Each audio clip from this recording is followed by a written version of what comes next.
Olha aí, a noite de ontem foi de tensão aí para o Lula, para a Janja, para o novo presidente do Banco Central, Galípolo, que está para ser confirmado aí pelo Senado, para a senadora Soraya Tronic e para outros que estavam no avião do Lula.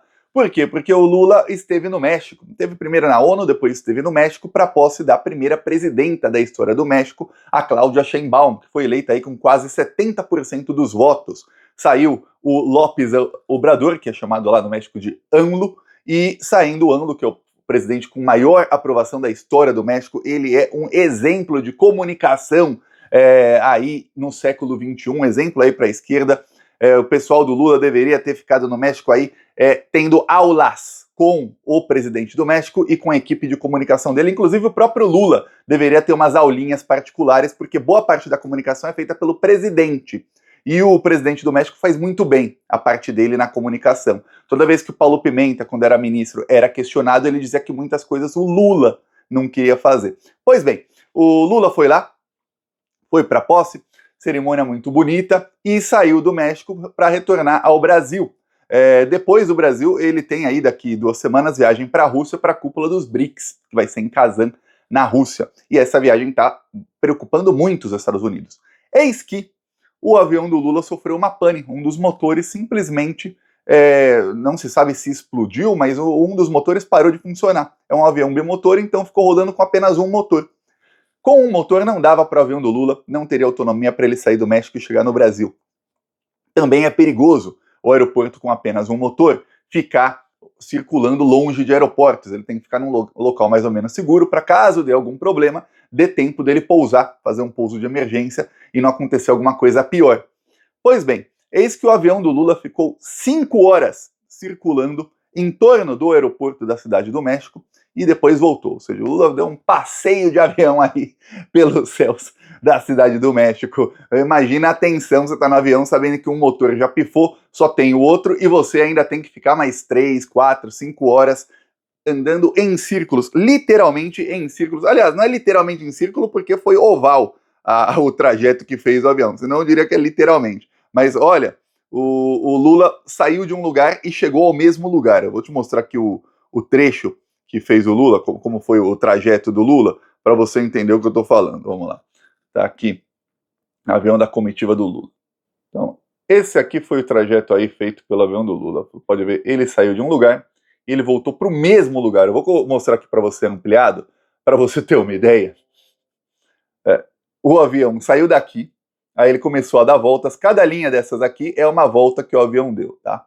E aí depois ele voltou para o mesmo lugar. É esse aí que fez o trajeto do Lula. Assim que foi informado que o avião do Lula estava com uma pane, as pessoas começaram aí com teorias da conspiração. Algumas bem loucas e outras que você pensar bem, você fala, opa, tem coisa aí. Tá aqui, ó. Alguém gravou exatamente o trajeto do avião do Lula para você ter ideia aí do quão chato foi esse voo para o presidente, para a Janja e para todo mundo. Pois bem, saído tontos ali de tanto dar a volta. Muita gente lembrou que faz aí menos de um mês o Elon Musk ameaçou o avião do Lula. O Elon Musk fez um post nas redes sociais em que ele disse que, aqui ó, tá aqui o post do Elon Musk. Depois ele apaga muitos posts, né? Mas esse aqui ele apagou depois, é um dos que ele apagou depois. Mas no dia que ele falou isso, eu mostrei direto do Twitter dele. Ele diz, olha, a menos que o governo brasileiro devolva os bens ilegalmente apreendidos do X, né, do Twitter e da SpaceX, buscaremos também a recíproca apreensão dos ativos do governo também. Espero que o Lula goste de voar em avião comercial. Aí muita gente lembrou disso já na mesma hora. Vários comentários aí nas postagens jornalísticas falando sobre o avião do Lula diziam aí sobre a ameaça do Elon Musk, dizendo, ó, o Elon Musk ameaçou o avião do Lula e aí poucas semanas depois o avião do Lula dá pane. Depois de passar pelos Estados Unidos e aí depois de passar pelo México. E poucos dias depois de passar pelos Estados Unidos, o que é mais suspeito ainda, porque se acontece alguma coisa com o avião do Lula, o primeiro suspeito já sabemos quem é, né? Outras pessoas lembraram, eu te lembro aqui, que não é a primeira vez que acontece isso com alguém que está aí contra o que o governo americano quer. O ex-presidente, o então presidente do Irã, lá, chamado de líder supremo, foi morto em circunstâncias muito esquisitas num acidente de helicóptero faz o quê? 2, 3 meses? Justo no momento em que Israel estava ali querendo uma guerra com o Irã e o presidente do Irã estava assim, não sei se eu vou, não sei se eu não vou, e aí ele morre e o Irã muda aí de líder. Aí você fala, pô, bem estranho, bem estranho. Lembremos o Irã, um país dos BRICS. O BRICS não é uma aliança de guerra, mas é uma aliança comercial e o que está acontecendo no Oriente Médio e o que está acontecendo na Rússia e Ucrânia e o que os Estados Unidos estão tentando aí faz abertamente há pelo menos 4 anos, que é uma guerra também em Taiwan, entre China e Taiwan, isso aí muda a economia global. Segundo aí analistas russos, isso acelera o processo de desdolarização e a queda do Império Americano, por isso eles apostam em mais mortes, porque eles acreditam que com mais violência eles vão conseguir barrar essa desdolarização e acabar aí com os BRICS. Tudo o que acontece nos BRICS, aí alguns lembraram, eu também lembro você aqui, nos últimos 2 anos está acontecendo porque o Lula colocou a Dilma Rousseff como presidenta do Banco dos BRICS. E a Dilma passou a fazer uma coisa que o ex-presidente, que não era indicado pelo Bolsonaro, tá? Quando o Bolsonaro era presidente, ele não indicou o presidente do Banco dos BRICS, não deram esse poder para ele, era outro. Mas, a partir do momento que entra a Dilma, indicada pelo Lula, ela passa a acelerar o processo de desdolarização, a ponto de que, na semana passada, eu fiz um vídeo aqui avisando aos plantonistas e às plantonistas que, olha, pela primeira vez na história, as transações em moedas dos países dos BRICS, entre eles, ultrapassaram as transações em dólar. Ou seja, pela primeira vez na história, podemos falar que a desdolarização é um fenômeno imparável, não tem mais como barrar. Por quê? Porque o dólar já não é a moeda mais utilizada pelos países dos BRICS quando fazem transações entre si. Ou seja, agora a tendência é que o dólar não seja utilizado nunca entre esses países. Essa é a tendência, é chegar no zero. Ontem, o chanceler russo falou que o dólar é uma moeda extremamente perigosa e que não é confiável utilizar o dólar para as transações e que os países dos BRICS devem parar de usar o dólar a todo custo. Então veja que o processo vai aumentar. Aí, também essa semana eu mostrei no Blue Sky, e também tem aqui no YouTube, a Dilma Rousseff foi aí, recebeu a medalha da amizade do governo chinês, que é a honraria máxima que um estrangeiro pode receber na China. O Blue Sky aqui trava toda hora. Aí vamos lá, aqui a China recebendo a medalha da amizade direto do presidente da China. Tá aqui. Quem não me segue lá, siga lá. E aqui vou mostrar o post. Tá aqui a Dilma e o presidente Xi Jinping. Ela recebeu a medalha da amizade justamente porque ela é aí. Ó, a Dilma Rousseff, hein? Vou te falar. Quem viu a Dilma sofrendo golpe e tudo mais, muitos não imaginavam isso, né? E a Dilma falou, nós voltaremos e voltaremos mais fortes. Tá aí, ó.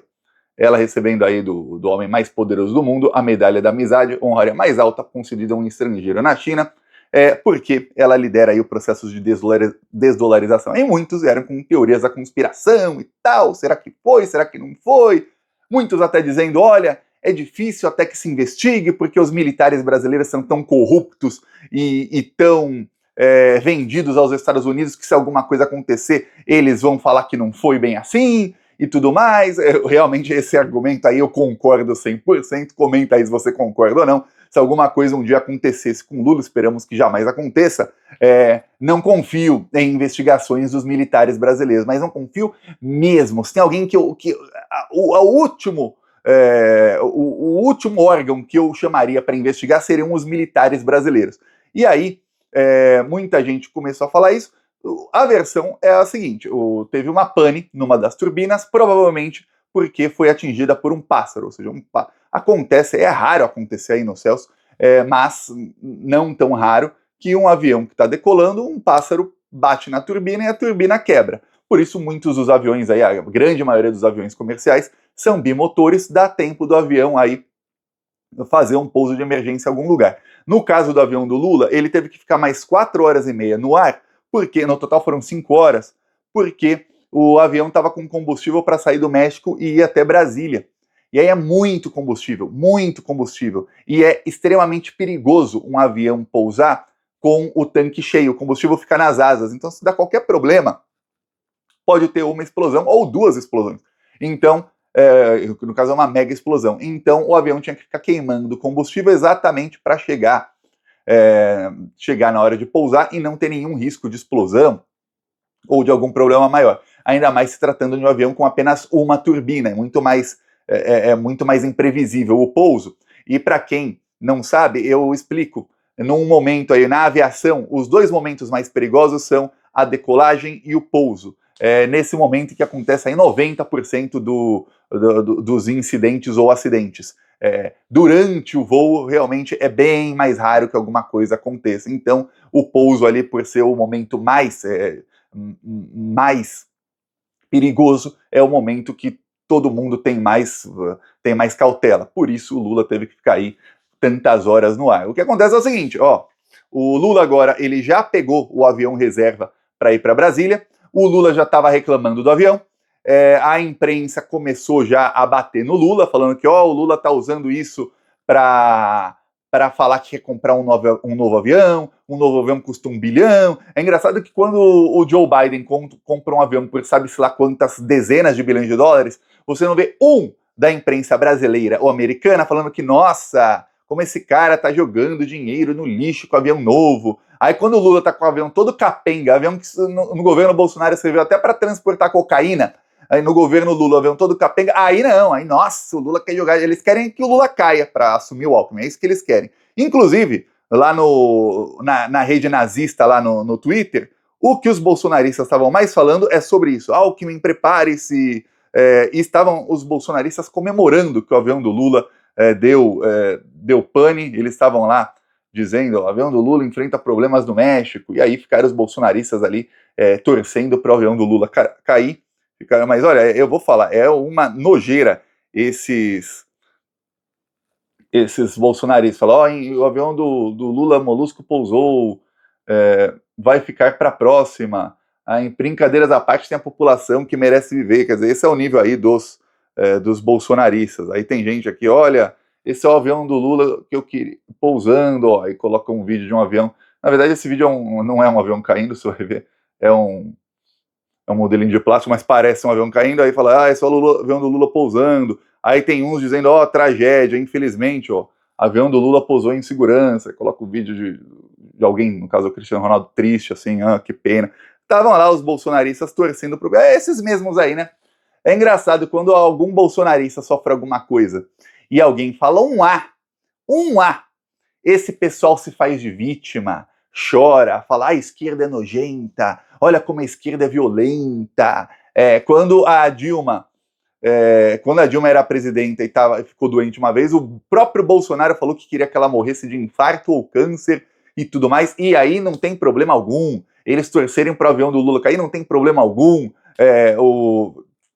O Elon Musk ameaçar o avião do Lula, aí não tem problema algum. Para eles, o problema é se alguém de extrema-direita aí, como aquele terrorista que morreu na Papuda, alguém aí morre, seja uma tragédia ou não, e aí alguém fala um pio. Nossa, como eu já fui atacado por apontar que o terrorista que morreu na Papuda, que ele era um terrorista. Meu Deus, porque eu sou um insensível, porque eu listei a ficha criminal do cara que se recusou a tomar a vacina da Covid por causa do Bolsonaro e morreu de Covid.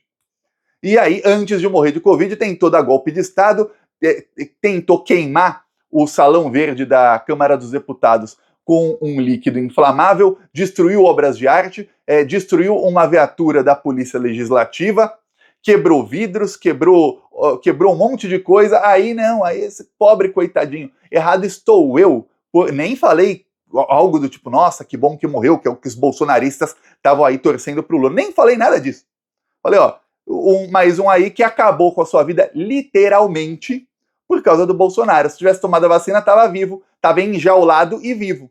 Como não tomou a vacina, morreu na jaula. Então o Bolsonaro acabou com a vida dele. Se não tivesse aquele Clériston entrado num grupo de WhatsApp algum dia, provavelmente hoje estaria livre, leve e solto na sua casa, feliz, vacinado, sem nenhuma sequela de Covid, sem ter sido preso, sem ter morrido. Mas não, ele entrou no Facebook, entrou no WhatsApp, e aí é isso. Entrou nas redes aí do Mark Zuckerberg, e aí foi isso que aconteceu com ele. Pois bem, aí você vê o tamanho da hipocrisia dos bolsonaristas, né? Agora o Lula já está, nesse exato momento que eu estou gravando o vídeo, ele já está chegando em Brasília com o avião reserva dele, e segue aí o Lula para bater de frente contra os imperialistas que estão aí sofrendo uma derrota atrás da outra. Eu peço aí a sua inscrição no canal. Seguimos aqui na luta. Falou!